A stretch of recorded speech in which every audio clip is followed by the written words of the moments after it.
Hello, everyone, and welcome. Thank you so much for joining us for Leadership Blind Spots, how to identify and address them through coaching.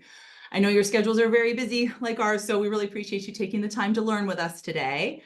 I'm going to get us going. So my name's Lucy. I'm your host for today, along with my colleague Kayla Burnett is also here. And before we begin, a very small amount of housekeeping. We are recording today's webinar, so you'll get a link to the recording, to the slides, to a blog post that has a summary of all the key points, the Q&A. All of that is coming your way in your inbox after the webinar, so no worries about that. To stay focused during the webinar, we do have the chat closed, and for the most part, we'll have cameras off. We absolutely want to hear from you. So any questions that you have, you can pop them in the Q&A box as they come to you. You don't have to wait for a Q&A break to ask those. We'll take them at those Q&A breaks. Any that we don't get to today, we can answer them offline, and you'll see those answers also on the MRG blog. And a lot of times there's some really good discussion and dialogue there. So feel free to ask away anything that comes to mind. So let me give you a very brief introduction of who MRG is and who's going to be taking you through our content today. So MRG, if you haven't met us before, we're a global leader in assessment design, and our assessments impact people in very meaningful ways with leadership, motivation, personal development. All of these areas. And we've been supporting coaches with assessments for over 40 years. We work closely with coaches. We also do a lot of coaching ourselves and a lot of leadership development programs. So we do have experience in the space. I've already gotten a note to speak more slowly. I'll try, Linda. Thank you. We do have more than 1 million assessment participants in our global database, and we leverage that data. As you'll see from Maria today, she does some incredible research studies with it, and that's where we get a lot of the findings that we're sharing with you. So who you'll be hearing from today, first is me. I'll kick us off with a little bit of the business case and the business perspective. I'm the head of marketing here at MRG, and I've been spearheading our communications for nearly 8 years now. And next you'll hear from Maria. Maria is the head of research and education here. She has a PhD from Vanderbilt. She's conducted award-winning research on educational practices. And you may have seen her present. She's presented at Society of Consulting Psychology, EMCC, so presentations around the world. And she just has an endless curiosity for human behavior and a real passion for it. And lastly, you will hear from Drew. Drew is an IO psychologist here at MRG and has his own practice as well. Drew has a breadth of experience in consulting and coaching, developing leadership programs, and working with leaders around the world as well. And Drew also is just passionate about assessment and plays a very important role here in designing, developing, and refining, and is a terrific coach and just has a great tell it like it is spirit. I love Drew's directness. So you'll get a case study from him, and it's going to be a lot of fun. So we'll hear from all three of us. Here's what we'll be talking about. So our agenda first, we'll look a little bit at the business case for self-awareness. What brings us here? I think as coaches and people developers, we all know, right, that of course self-awareness is just inherently wonderful, but there's an organizational and a business case for it as well. So we'll look a little bit at that. Then Maria will share our 5 new findings about leadership blind spots from a new study that's been conducted. Those are some really interesting findings. At that point, we'll have a little bit of time for Q&A. So again, drop those in anytime you want. In the next section, Drew will take us to the practicality. How do we actually coach to close these awareness gaps, and how do we address the blind spots? And in the final section, he'll go through a case study. So we'll actually look at someone's, real blind spots. How do we identify those? And then what happens when we actually take a targeted approach to coaching and attempting to close those. So that's our agenda today. We're going to start with a quick poll because it's always fun to find out where people are in their work with this. So launch the poll now. You should be able to answer when you're ready. So in your coaching work, how often are you trying to address coachee blind spots? Would you say it's a major focus of your coaching and development work? Maybe you spend a moderate amount of time there. You work on it occasionally, or maybe you're not actively at this point trying to address blind spots in the coaching work at all. Maybe you're just sort of curious about the topic. No matter where you are in this, I think you'll find something interesting here today, but let's see. I'm curious about where people land and also comparing it. So this is actually an encore presentation. This webinar was one of our most popular of all time, I believe, earlier this year. So it'll be interesting also to see how these results compare to what we had a few months ago. Yeah, it's interesting too, because we have our perspective on how we use them, and it's nice how we work with blind spots, and it'll be interesting to see what you guys are doing and whether you're working on those with your clients. All right, I think we have a good number of responses. Thanks, everyone. I'm going to end that and share those results. And let's see. Oh, what a very even split. Very much. And we do have, about a quarter of people are consider these a major focus of your development work. So that'll be interesting. Well, we welcome, in addition to questions during the webinar, we also welcome your, thoughts and perspective and experience. We're happy to have you throw those in as well. All right, I'm going to take down our poll results and get going with there we go, content. So let's look again briefly at the business case for self-awareness. So beyond just the personal value of helping people become more self-aware, organizationally, why do we feel like that this is critical? And I think there's some compelling stuff here. So leadership skills can make or break careers. And that's a lot of times I think we think of the bottom line and delivering results is sort of the reason, a CEO might succeed or not. But actually, in a study exploring why CEOs got fired, the top 5 answers, these are all in the space of things that are not necessarily bottom line driven. They're about relationships.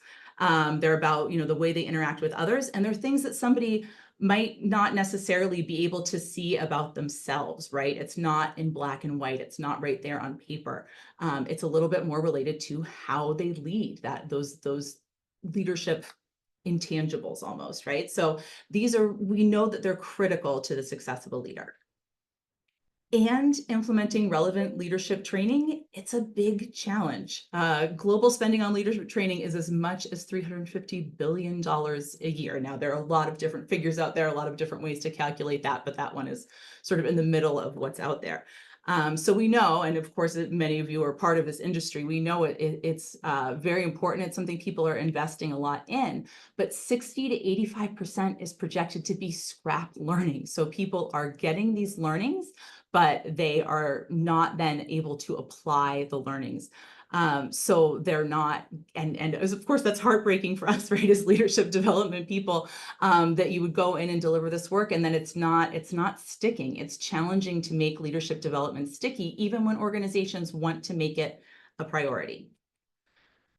And meeting leaders where they are, where their current skills are, is critical to developmental success and to actually making that non-scrap learning, that sticky learning, to making that happen.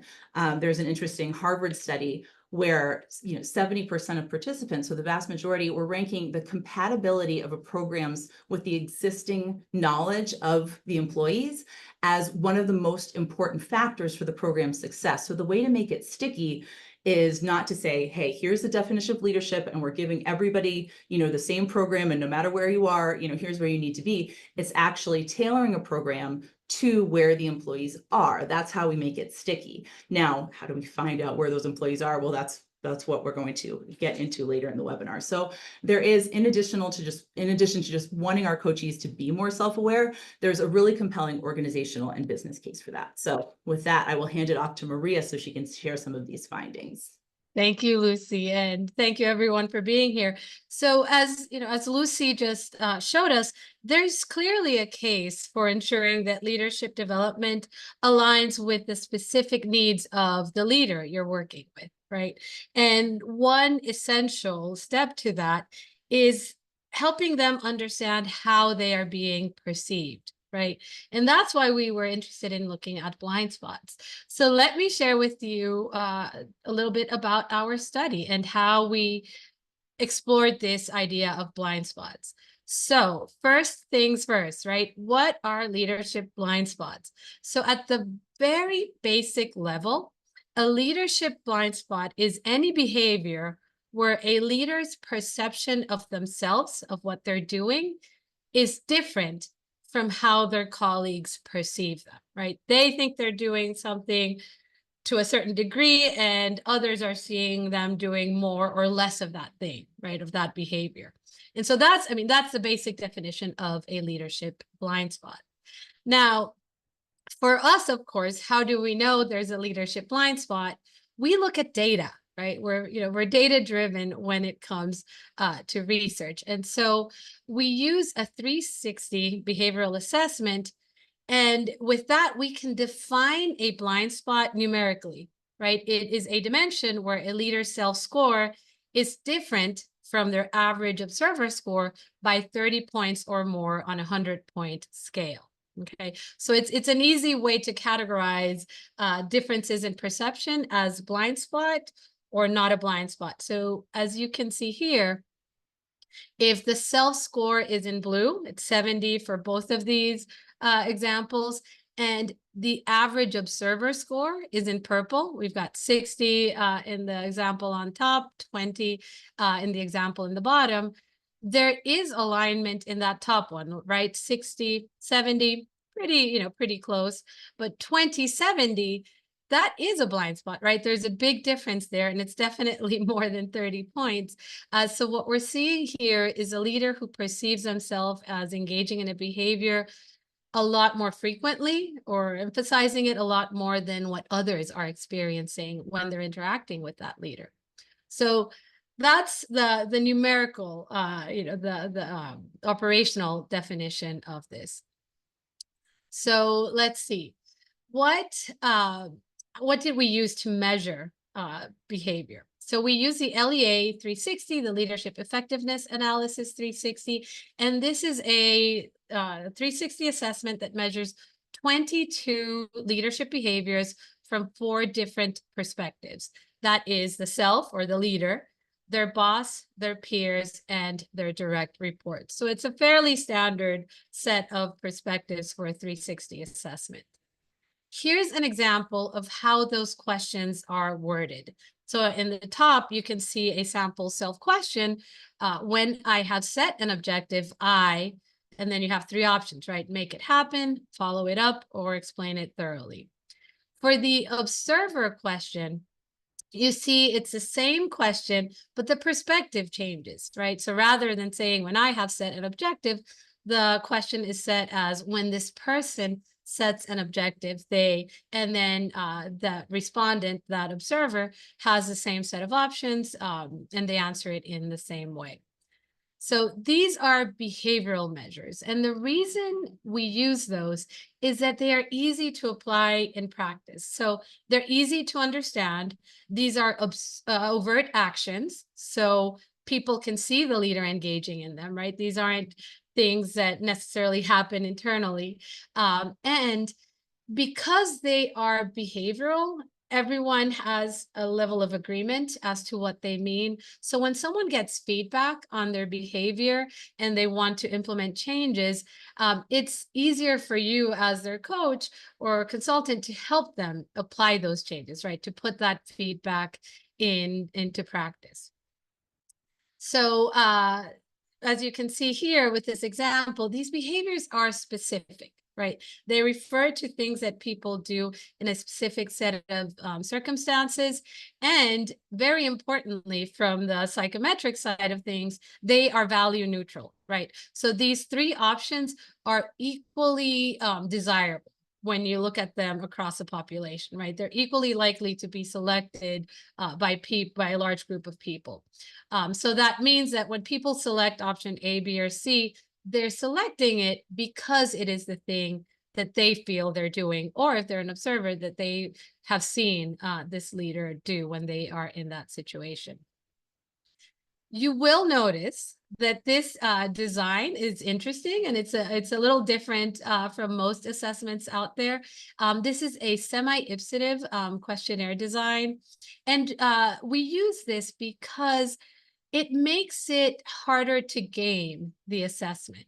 Okay. The reason for that is that it is forced choice.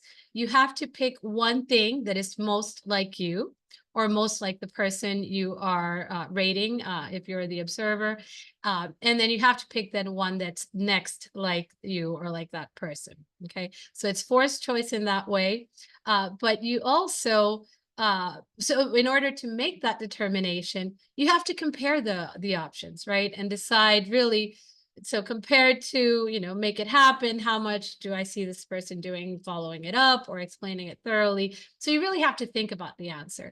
And what we find is that by asking respondents to think about the answers in these ways, we get more authentic and nuanced results that truly reflect what that person is doing. It's a good picture in time of what they are currently doing as leaders. You will also notice that there are numbers in the answer options, right? So for most, you can pick 5 or 4. For next, you can pick 3 or 2. And that allows us to capture not just order, right? Most, next, but also magnitude of agreement.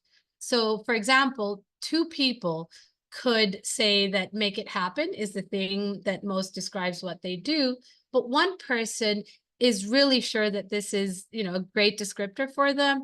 Another person might say, well, it's the most like me out of these 3, but I don't know that it's really, really descriptive of, it's the most descriptive thing of me. So I'm going to just give it a 4. Right.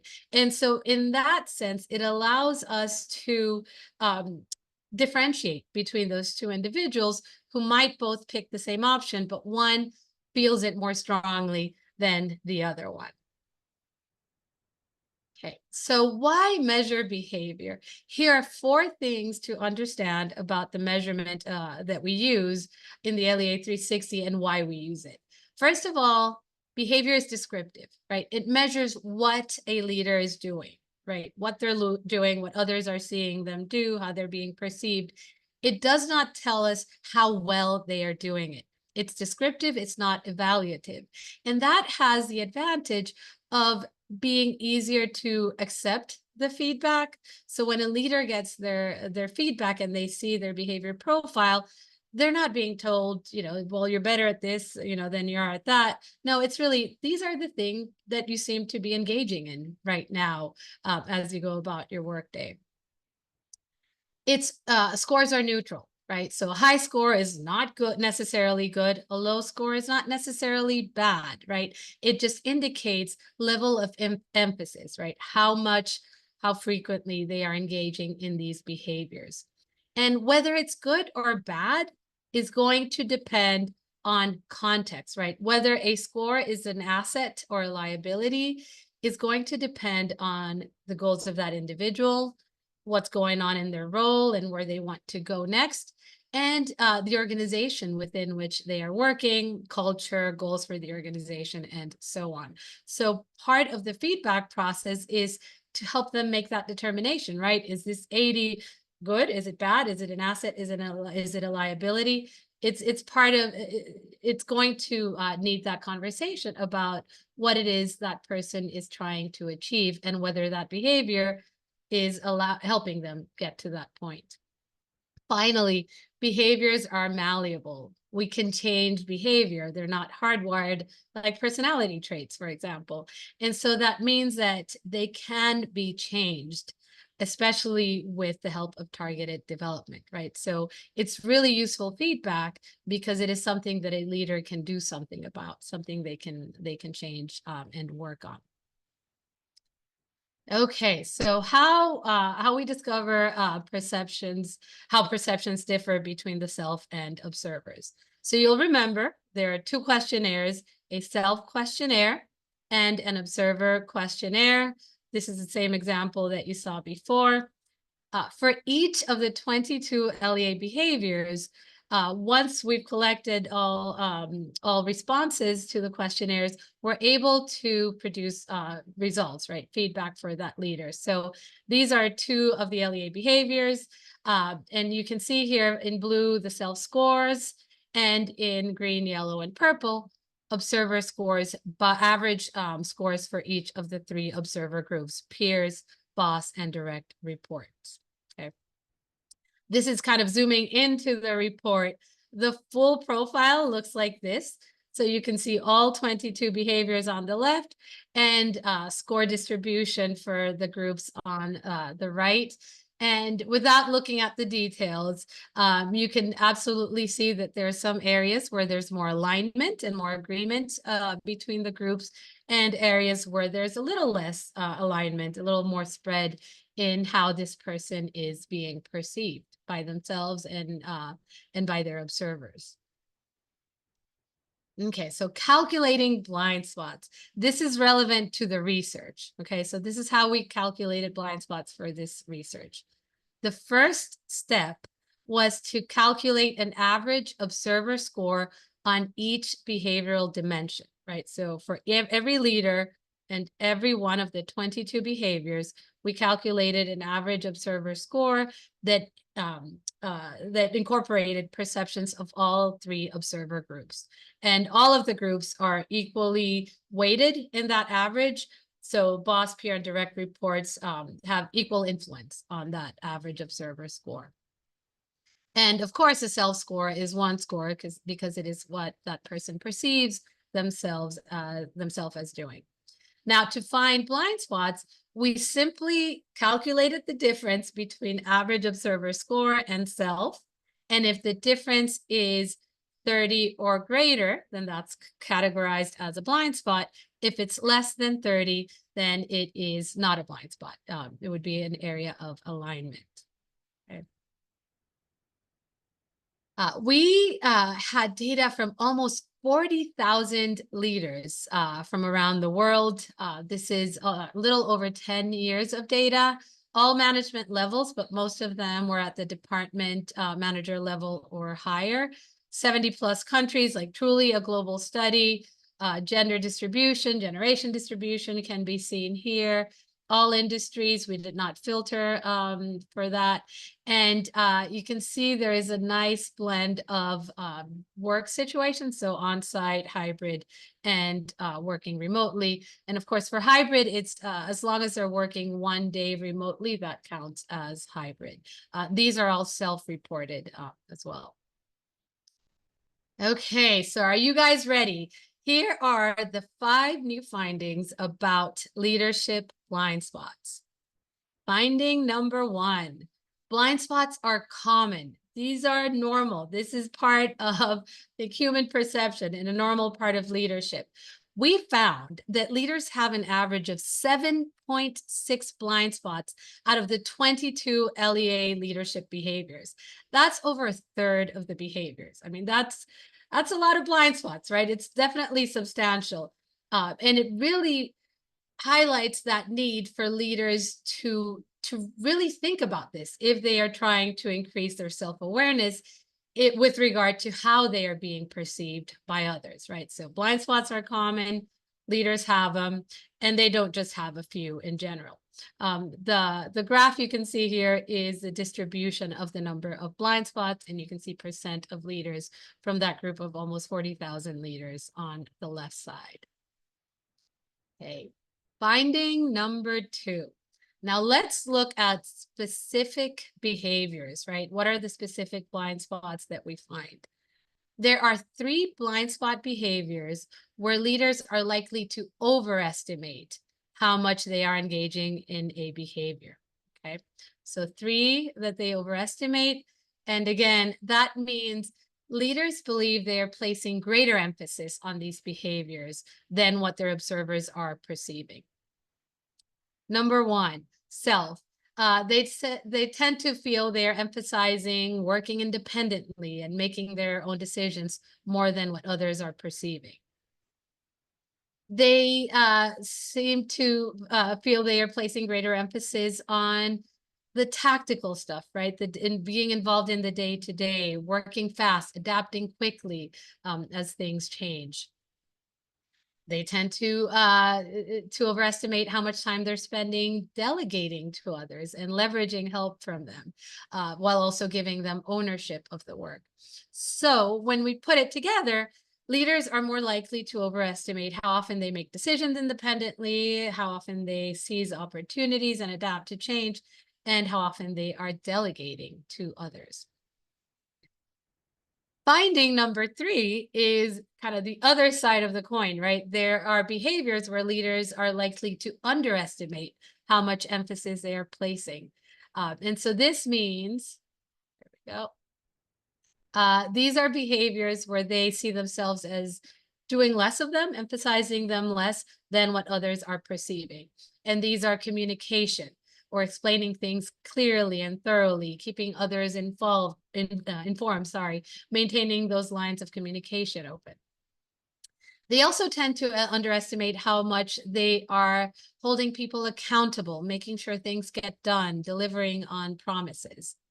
So put together, what we're seeing is that leaders are more likely to underestimate how thoroughly they communicate and how frequently they ensure everyone is meeting their commitments. 2 more findings to go. Finding number 4. There are behaviors where there is likely to be alignment, okay? And there are 5 in particular where observer and self perceptions seem to be closer together. And these are persuasive, how often people are spending time winning people over, convincing others of the merits of a position. How informal, friendly, social, and outgoing the leader is. How much they're emphasizing engaging in a high energy manner, right? Generating excitement within their teams. How much restraint or staying calm under pressure, how much they are avoiding emotional displays. And finally, there's more alignment in how much they're connecting with others and building bonds and attending to the well-being of others in their teams. So it seems like leaders are more likely to be aligned on some of the behaviors associated with interpersonal relationships, right? These are behaviors where more than one person is usually involved when they're being practiced. So finally, finding number 5, blind spots are relatively universal. So you'll remember we looked at a group of leaders from different management levels, different regions, genders, generation, and so on. And what we find is that number of blind spots is it's common throughout, right? Leaders have blind spots. It's not like the higher someone goes in management, the less, or leadership, the fewer blind spots they're going to have. There's no gender difference. This seems to be a pretty universal trait in leaders, which makes it really important to consider, when you're working with individual leaders. So with that, I am going to pause and see if there are any questions. We do have some great questions coming in. Thank you, everyone, and feel free to add a few more as we speak. So one question, Maria, was just how did you come up with 30 points as the definition for blind spots? Well, that is a great question. And we wanted the difference to be significant enough where kind of the qualitative way you would look at those results would shift, right? So, 50 and an 80 is a pretty big difference. The other reason we settled on that number is the mean gap between self and observer scores is 23 points. I was just double checking that. And we wanted to make sure it was larger than the mean, right? You want to make sure that you're capturing something that truly shows not like an average difference in perceptions, but something that shows there is truly misalignment and a need perhaps for some self-awareness. In that last finding number 5, you mentioned a few different demographic groups where these are pretty universal, right? The number of blind spots didn't change. We had an interesting question about whether you have or whether you plan to look at pre-pandemic, post-pandemic, and whether blind spots changed over in comparing those 2 periods. Wow, I don't think I don't think we it looked at will a change. lot of pre and post stuff, but I don't know if Yeah, we've done we've that. done a lot of pre and post stuff. We did not do it with the blind spots. My suspicion is, I mean, we're looking at 10 years of data here, and we split it in so many different ways, and we still hit that number. I suspect even if we did pre and post, it wouldn't change very much. So you're still looking between 7 and 8 blind spots on average for leaders. But now that you mentioned that, so there are some nuances in terms of the specific, like very small differences in which behaviors might be more likely to be blind spots across some of the groups. So for example, delegation is less of a blind spot when people are working on site than when they're working remotely or hybrid. So as much as that might have been influenced by the pandemic, you might see perhaps more blind spots in delegation because more people are working remotely or hybrid right now. But again, these are minor differences. There might be statistically significant, but practically they don't really mean that much. Two more clarifiers before we move on to Drew's section, and then folks, we will come for more questions at the end and we'll answer you afterwards if we don't get to them. There are some great ones. I did want to repeat the sample size, which I think Maria, you said was almost 40,000, right? Yes. In the study. Yeah. That's true. And then we have a few, there's a little bit of a theme, and if you can just briefly say something about it, of some people are a little bit just incredulous that they are so universal, that we're not seeing more, cultural differences or anything in the blind spots. I mean, I wonder, some of that is it's quantity. It doesn't mean they're always the same blind spots. Yeah, right? and when we looked at some of these groups, so for region, for example, we looked at North America, Asia, Europe, Australia, New Zealand as separate groups, right? We didn't go into all, all the different potential pairings, because of course we could be doing this for years. But we were surprised by it. Like, I mean, as a researcher, like, you're looking for these things, right? Yeah. And you're like, oh my gosh, well, I've got this theory that this might work, this hypothesis that this might work, and then it doesn't come out, and you just have to, go with the data and where the data take you. But as Lucy just mentioned, what we're sharing with you today are the regular, kind of what we see in the general database, but individual leaders are going to have their own blind spots, which might be slightly different from what you're seeing in the general research today, right? You're more likely to see some of these, right? Which is why this research is helpful, but it is always important to look at someone's individual scores and those gaps that they have in order to really understand how you might help them approach those blind spots for their own leadership development. Thank you for the great questions. I know, they're really good, and there's more. We'll answer more at the end. We'll answer you offline if we don't unfortunately get to them today, but so do keep them coming. Don't be shy about asking them. I will mention, we'll move on to Drew's section. Somebody asked, how do we shift the blind spots and what score would indicate that it shifted? So you're really going to like part 2. So I'll let us get to that. The one other thing I wanted to mention is, if you don't know, Maria spent a lot of time explaining the instrument that we use to get this research, and you'll see it again, how it's used in the second half. That's the LA 360. If you don't know it, I'm going to drop a link in the chat where if you'd like to try it for yourself, see if that would fit into your coaching practice. If you haven't used it before, I'll give you a link with more information on that. So that's coming your way. Now I will hand off to Drew. Thanks, everyone. See you in a bit. Thank you, Lucy. Pleasure to be with you all this morning, this afternoon, wherever you're calling in from today. I hope you enjoyed Maria's quick little look into the research that we conducted in relation to blind spots. I think my big takeaway is, wow, that's a lot per person. And what I'm going to talk about is, okay, everyone seems to have at least some number of blind spots. How do we go about addressing them? What's important versus what's not important? And how do we potentially focus our coaching on these particular blind spots and potential self-awareness gaps? So how are we going to do that? I want to talk about 4 things in particular. The first is understanding the tool and how to use it, right? So I think in any coaching, if you're using assessment 360, whatever it is, it's very important to understand the tool that you're using, how to use it, and how to work with it, work with your coachee, and ensure that you can explain it in ways that they'll be able to understand it. So I just want to talk through that for a second. I just want to talk about, where do blind spots come from, right? From an assessment point of view, potentially, why do they exist in the first place? Thirdly, how do we go about addressing them as a coach? And then finally, I want to wrap up today with a quick case study to hopefully crystallize some of this stuff for you. So, talking about the tool, I just want to go back to a slide that Maria was talking about in terms of the LEA and some very important aspects of the assessment itself, and really any assessment that's talking about behavior.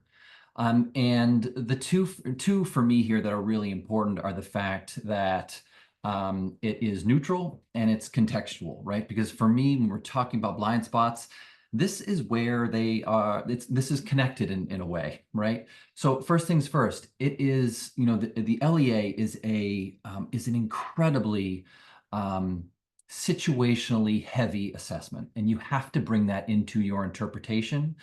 The context matters when you're working with somebody.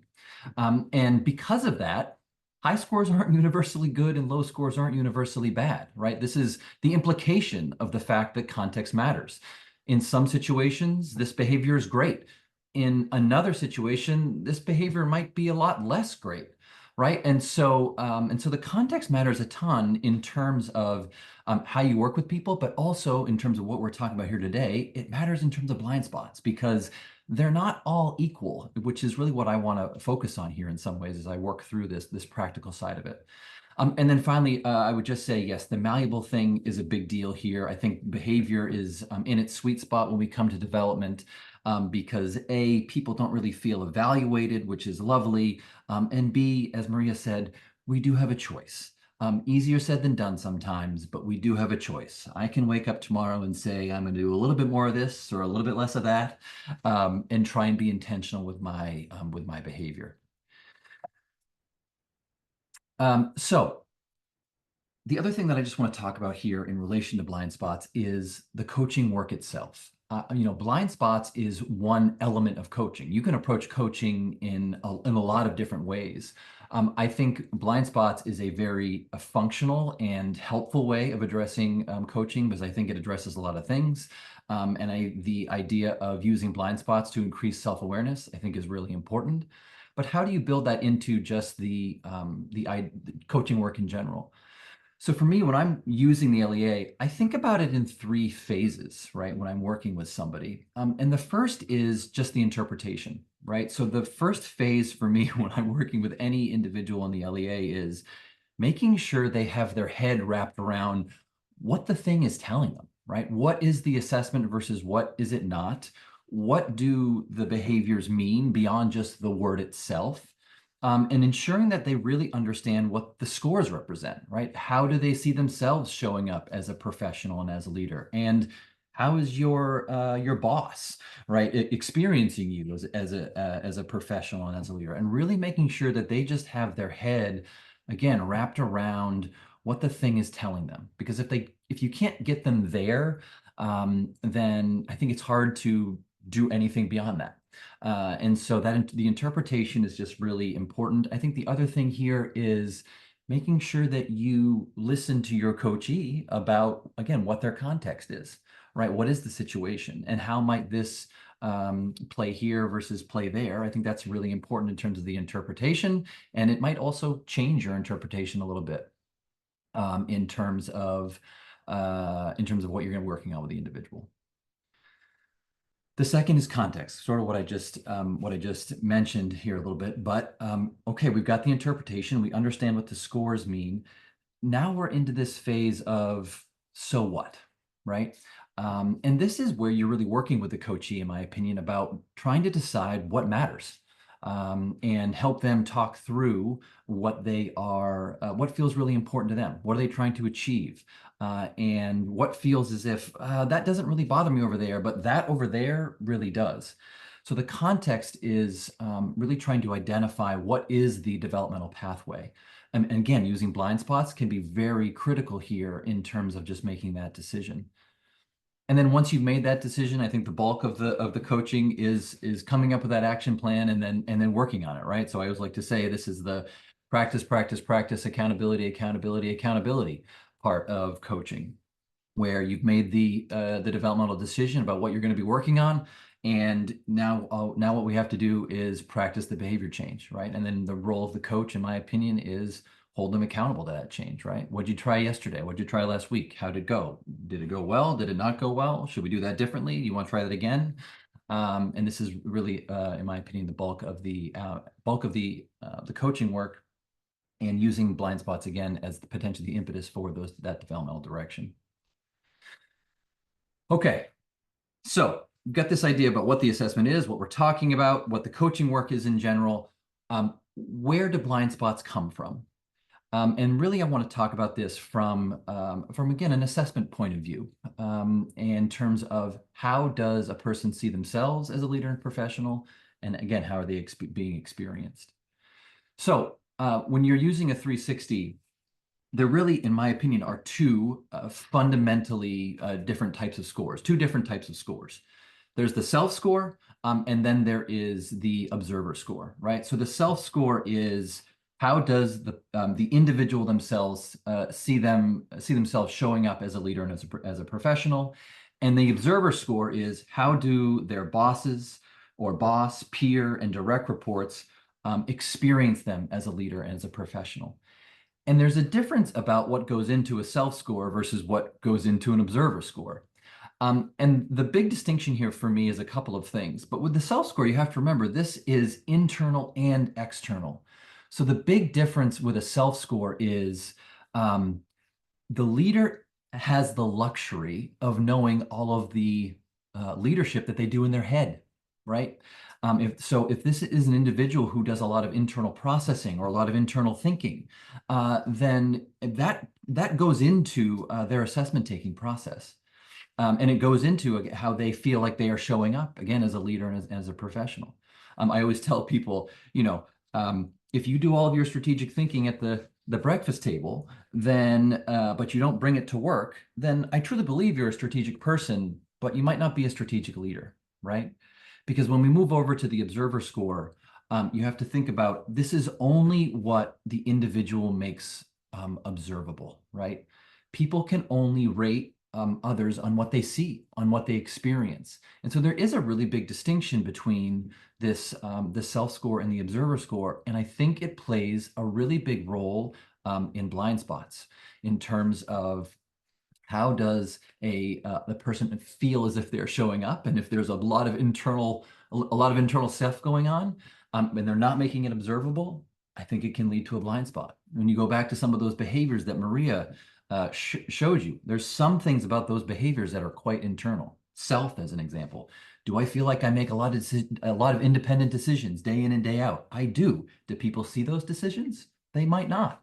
And then, is that a problem or is it not a problem, right? If it is, then we're having a developmental conversation about it. If not, then maybe we're not having a developmental conversation about it. But I think understanding, again, the distinction between a self-score and observer score is really important. Last thing I'll just say here is that with the observer score, the context matters a ton, right? Context matters a lot in everything, but with the observer score, it's really important in terms of how are you interacting with your boss? What are you doing with them? How often are you seeing them a week? Same thing with your direct reports. And what are you trying to achieve with both of those groups? You're probably talking about different things. That plays a really big role in not only interpretation, but also where the blind spot might be coming from. Okay. So now that we understand what we've been talking about previously, how do we go about potentially addressing blind spots? When you come across the LEA, and again, the self score is really on an island in comparison to the observer scores, how do you go about talking about them and addressing them? The first thing is to, I think, maintain perspective, right? So remind your coachee about what these mean and what they don't mean. This does not mean that you're terrible at something, right? It means that there really fundamentally is a difference in perception, and that it's up to us to decide whether or not that difference is something that needs to be addressed or doesn't need to be addressed. And as I said a second ago, this is the beginning of this comment about not all blind spots are equal, right? So what I mean by that is the directionality matters. In some scenarios, the score that I gave myself might be higher than all of the observers gave me. And maybe that's fine, right? I mean, if we just take any of the behaviors, the communication behavior, actually, that Maria talked about, where the self-score is, the self-score, I think, in that scenario was actually a little bit lower and the observer scores were higher. Well, is that really an issue? It's a blind spot, technically, I guess, but is that really something that we need to address? Maybe not. People actually are experiencing you as somebody who's communicating, and while you don't feel that way, is that something that we really need to spend a lot of time on? Potentially not. So again, reminding your coachees about what these mean and what they don't mean, I think, is really important. Next aspect is recognize that these awareness gaps are opportunities, right? They're not accusations, which I think is important. This is an opportunity for you to understand what's going on. It might provide a little bit of insight. Oh, that's interesting. That makes sense. And it makes sense, but I'm glad that I have that awareness now. And now that I have that awareness, I can potentially go about trying to alter it in some way, change my behavior, and potentially try and change the outcome for individuals. And the last thing I would just say here is, some will hit harder some will hit the coachee harder than others, some of the behaviors where, yeah, maybe it will feel kind of like an accusation in some way. But I think the thing that's important here is, yeah, I think give them space to have their reaction, have their feelings about it, try and work with them through it. The only thing that I caution people here is make sure they're not, rationalizing anything away here. And make sure you're spending enough time to ensure that they have really a good understanding of what the blind spot is, and try and take it as a learning experience versus trying to find out ways why that might not be the truth, I think is the important thing to remember there. Second, go back to the foundations, what I talked about earlier: interpretation, context, action plan. So help with the interpretation. Reiterate, what the LEA is as an assessment. Again, go back through, is this blind spot an issue or is it not an issue? And make that decision together within the context. And then I think it's really important to get the understanding of the individual you're working with. What feels important to them, right? What are they trying to achieve? What's important to them in their job? And is this blind spot a really big issue, or is it not a big issue? And making that decision together, and then follow right through with the action plan in terms of, okay, you have this perception about your behavior, your observers do, you need to do a little bit more of this or a little bit less of that. And how can you craft a plan to help the individual potentially make a shift in the behavior? And I think the thing I would just say here is, small shifts can make a really big deal. And small shifts in behavior can have a really drastic change. It's not about changing the person. That's what I always tell my coaches. I'm not here to change who you are.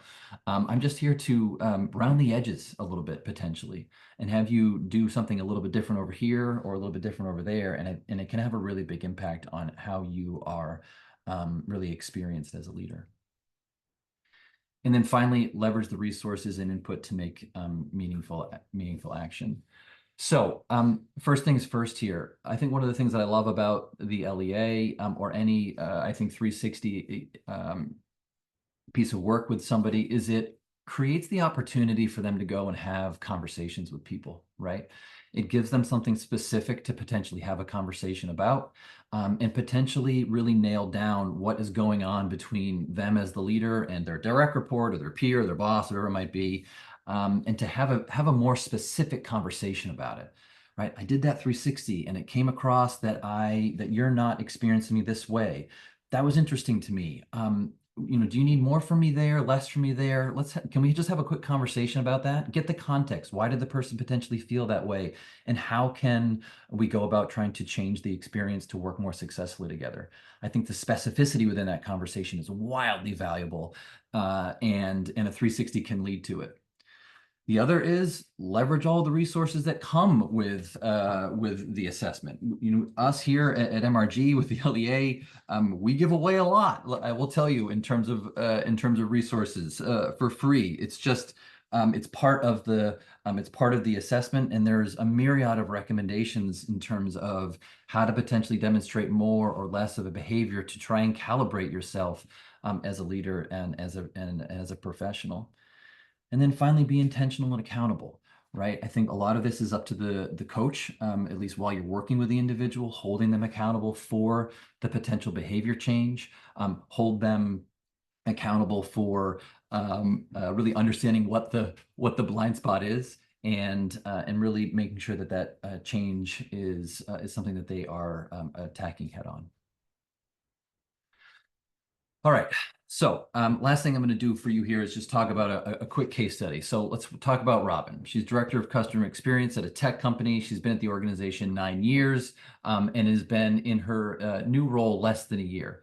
So she was an individual contributor previously, Before she was put into this new role, she was really a great performer as an individual contributor. And like many organizations, they said, "Oh, you're a good individual contributor. You can lead. Let's put you into that space." And so she was promoted to director 8 months ago, and now she has 3 management level direct reports. Throughout this 8 months, there's been some concern that she's struggling to find her footing in a new role, not uncommon for a new leader. And so she's agreed to work with a coach. And in coaching, she's really personable. She's hardworking. She's very eager to be successful. So she is coachable, but it's clear that she's feeling overwhelmed and potentially unappreciated in this new role. And the transition has been challenging. So we do a 360. And two blind spots, 2 big blind spots come up in her 360. The first is in the behavior of delegation, where she feels as if she is delegating much more frequently than others experience her, in particular her direct reports, that purple dot, right? So there's a pretty big distinction there between what Robin feels like she's doing and how she's being experienced. And the other is in the behavior of consensual, where again, she feels as if she is really demonstrating this behavior more than her observers would be experiencing her. So these are the 2 big blind spots for her. So what do we do about this? Let's go back to, again, the three phases of the coaching work. Interpretation. What does this mean? Well, very simply, Robin really feels as if she is moving things off of her plate quite quickly, really enlisting the talents of other people. And she also feels like she's giving people a lot of space to do their work, right? There is an empowerment function within this behavior, giving people the freedom and the autonomy to make the decisions they need to make to get the job done, right? And she feels like she's doing that, feels like that space is pretty large. But the observers, in particular direct reports, wouldn't necessarily agree with her. And then finally, with consensual is a behavior about really valuing the ideas and the opinions of others, really bringing them into, asking them questions and bringing them into your decision-making process. So again, here, Robin really feels like she's doing a lot of this, but really bringing people into her thinking and allowing them to contribute to her decision-making process. But her observers, again, wouldn't be really agreeing with her. So moving to the context. Okay, why is this happening? Let's talk about this. Let's talk about the situation. First things first here with the delegation. I think this potentially really could explain some of the tension that's happening between Robin and her direct reports. I think within this blind spot, she could be, again, new to the leadership role, letting things go and trusting others to do the work might be something that's really challenging for her, right? And so she potentially might be overestimating how much space she's giving people and might be retaining a lot more work than she really feels like she is. And then finally, with consensual, so yes, she feels like she's seeking the input from the team, but they're not experiencing her that way. So walk through. Is this something that's important for her? She probably, I would imagine, she might say, yeah, I think it's important that I'm really bringing people into my decision-making process, that they feel a part of it. That there's a degree of collaboration in some ways, and I really don't want to be creating an environment where people feel excluded from my decision-making process or don't feel valued in some way. So these 2 behaviors, combined, these might be 2 things that Robin really feels as if she needs to work on. So then moving to the action plan, right? Delegation. All right, what can we do here? Well, let's start small. Don't take too big of a bite. And what I would recommend here is prioritize all the things you do. Think about all the things you do. What can you move off your plate? What can you move off your plate? And then when you do it, make sure you are, yes, articulating your expectations, but let people go. Really try to give them some space. And when you get the urge to check in on something or hover over them as they're doing their work, that's the post-it on your computer screen to say, no, I'm going to hold off on that, right? And then with consensual, a couple of things. First things first, just be curious about other people's perspectives. If you really can try to be genuinely curious about other people's perspectives, you might ask more questions, and then allow them to contribute to your own thinking.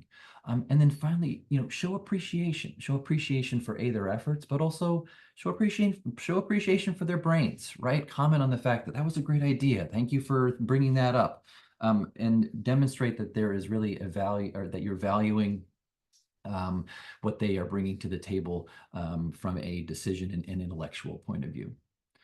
And just practice those behaviors. And again, from the coach's point of view, making sure we are intentional about that and holding her accountable to it.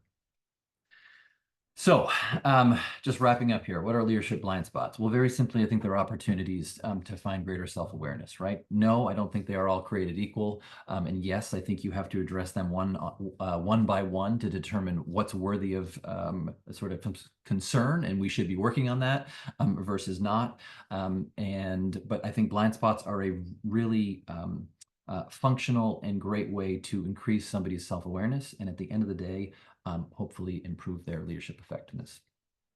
With that, Lucy, I will hand it back over to you. I'll go back one more. How about that? Here I am. So again, everything will be coming to your inbox, slides and recording, a wrap up, bonus materials. And we do have time for a few more questions. So I would love to ask Drew and Maria just a couple more items that came through. So a couple questions about what we call these, and we have internal questions about what we call these. People have said exploration opportunities, would that be better? Or, just saying this is a space where there's less alignment. Do you guys have any comment on that? People are wondering if even the term blind spot feels more like an accusation, more threatening. Love the question. So does blind spot come with a connotation? 100% it does, right? I think blind spot is it's like built into our leadership vernacular now, right? So if you wanted to use a different word, I 100% would understand your desire to do that. I think, do I call them blind spots all the time? No, probably not. If I want to hammer something down with somebody who I think's being a little sort of aloof or not thinking about hard enough, I might say, I think this is a blind spot for you. But I think are there softer ways of going about it? Sure. And if you think the opportunity is right, I would encourage you to do that. So for someone without a hierarchical organization around them, like a coach, like somebody which is who asked on the call, and you're, that person wants, or it might be somebody you're coaching and they want to know about their blind spots, but they can't necessarily have 360 data. What would be a way for them to try to understand their blind spots better?